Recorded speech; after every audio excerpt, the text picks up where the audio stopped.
ആനകളോടുള്ള ഇഷ്ടം വരാൻ കാര്യം എന്താ? തലെടുപ്പ് അതൊരു കമ്പോണ്. ആനയുടെ ഒരു തലെടുപ്പ് പൂരങ്ങളിലൊക്കെ കൊണ്ടു നിർത്തുമ്പോ അതിൻ്റെതായ ഒരു ഭംഗിയൊക്കെ ഉണ്ടാവൂല. അതിൽ നിന്നും ആനേനെ ഭയങ്കര അട്രാക്റ്റീവ്. ആനക്കമ്പം ഭയങ്കര ഇഷ്ടമാണ്. അതല്ലേ, ഈ കാട്ടാനകളും നാട്ടാനകളോട് തമ്മിൽ കാണുമ്പോൾ എന്തിനോടാ കൂടുതൽ ഒരു അട്രാക്ഷൻ തോന്നുന്നു?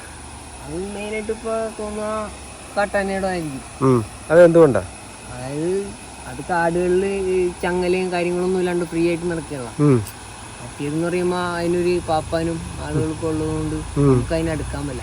ഇതിപ്പോ നമ്മ ഇത്രയും അടുത്ത് നിന്ന് നമുക്ക് അതിനെ വീക്ഷിക്കാനും പറ്റും. അതൊരു ഹാപ്പിനെസ് ആണ്. പേരില് നമ്മ കാട്ടാനോടും കൂടുതലും താല്പര്യം. ഇത് അതിന് അതിന്റെ വലിപ്പം അറിഞ്ഞൂടാ. മെയിനായിട്ട് ആനക്കാനേന്റെ വലിപ്പം അറിഞ്ഞൂടാന്ന് പറഞ്ഞ പോലെ അത് നമ്മളെ ഉപദ്രവിക്കൂല. അതൊരു ഒന്നാണ്, ഒരു പോയിന്റാണ്. ആന നമ്മളെ ഉപദ്രവിക്കായിരിക്കും. അത് അതിന്റെ ഒരു ഫ്രീഡത്തിൽ ഈ കാട്ടിലൂടെ ഇങ്ങനെ നടക്കുമ്പോൾ ഒരു ഹാപ്പിനെസ് ആണ്.